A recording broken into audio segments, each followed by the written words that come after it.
Hey there, YouTube viewers. We're finally back for the power tool inventory segment. Start over here with some Craftsman tools. Got 14.4 volt drill from Craftsman and a circular saw, one working battery and a charger. And then I have a battery that for some reason my charger refuses to charge, so there might be something wrong with that battery. I have $4 on it. I might sell it for a little less if somebody's interested in trying it out. I have 3 blades. They're $5 each that are 10-inch. They're for cutting metal. They're abrasive blades meant for cutting metal. Let me try to close this a little bit. Okay. We got a Hilti laser level. This shoots a laser at the top and also at the sides, and it spins around so that you can level things within a room. It comes with the goggles, it's got the manual, it's got the remote, it's got the wall mounter, it's got a clear plastic thing down there that goes with it. And that is, I think I priced it at $250. Yeah, it's not a cheap piece of equipment. I'm not sure if this is something that works well with it or not, but I think it was in there, so I'll include that to whoever I sell it with. To whoever I sell it to. I have $3 on this Dremel. It does rotate at the highest RPM setting, but it also doesn't smoothly rotate. I opened it up and I took a look and I tried. I thought I found what the problem was, but it still operates poorly.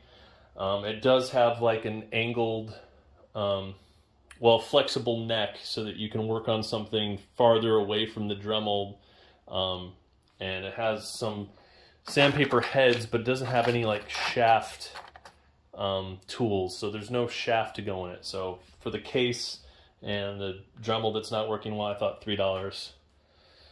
Nashua foil tape, $4 for an unopened roll. Some small segments of charging hose, 4,000 PSI, $4 each for those is a good price. Brazing rods are really expensive.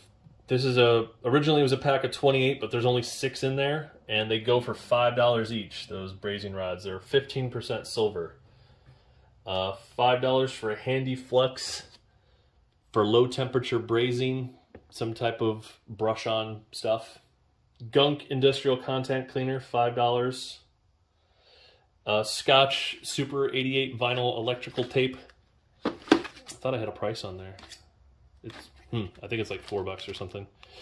Valves, valve cores. There's 23 out of the 25 that were in there. $9 for that.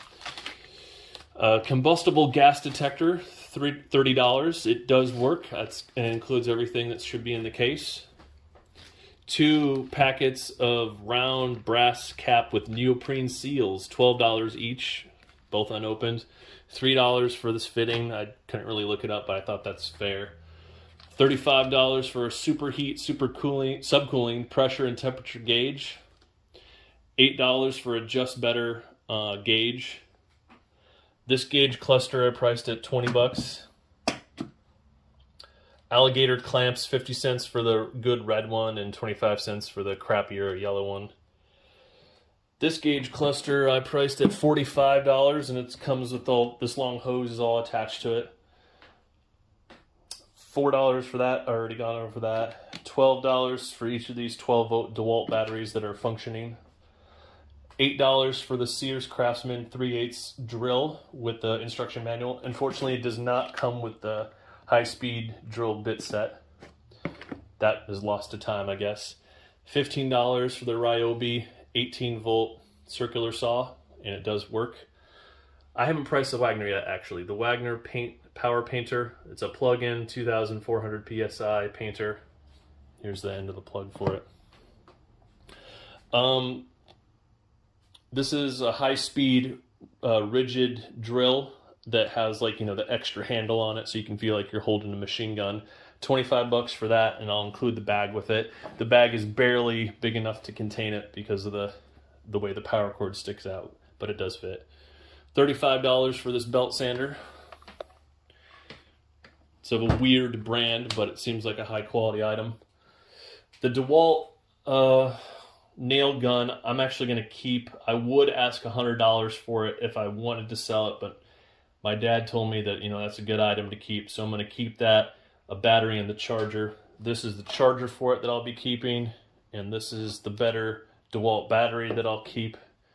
This is the DeWalt battery that will go with this DeWalt drill, which I forgot to mention. So this is an 18-volt DeWalt drill that I priced at 12 bucks.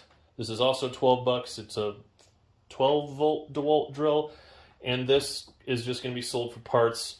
I know that what the problem is with it, it has to do with the forward-reverse control inside the drill. Is it's a circular piece, and it takes too much pressure to rotate it. And I tried to lubricate it, and it didn't work. So because you can't, I could open it up and fix it so that you could only go forward or reverse. But if you ever tried to switch it from forward to reverse, it would stop working. You'd have to open it up again and switch it manually once you got it all opened up.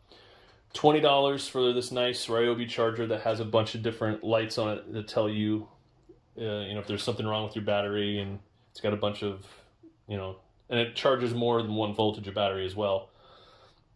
$15 for the Ryobi 18-volt charger, only 18 volts. $15 for each of these 18-volt Ryobi battery packs.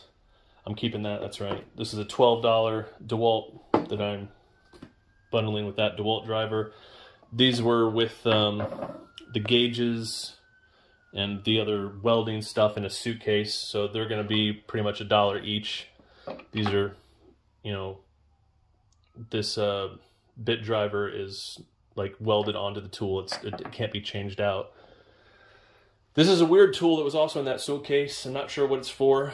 It's got wire bristles. My dad thinks it's for maybe cleaning off the end of the welder of any melted metal that's on there. I have no idea what this thing is. It's a weird collection of very tough metal parts that I'll sell for $3. Oh, this is a nice rechargeable flashlight that has a hook that can go on the bottom or the top that's magnetic. I'm actually going to keep that as well. I think it's cool. It doesn't, I don't need to buy batteries for it since it's rechargeable. And then we have the Millermatic 130 CV DC welding power source and wire feeder. I am not a lot of data on this because it's an older model, but I think that $400 is a fair price for it. I may consider offers of $300 and up. And I also have like wire sections. I don't have like a spool of wire that goes with it, but I have like a box full of welding metal pieces that are long and thin that I think should go with it. And those might be expensive as well. Seeing how these brazing rods are $5 a piece. Those rods are definitely not as fancy. Some of them are dirty and rusty, but I have a feeling that those could be worth some money as well. All right, I think that's all the power tools and everything on the table. Got the tape, got the gauges, got all of that stuff. I think that's all for now. Thank you for watching.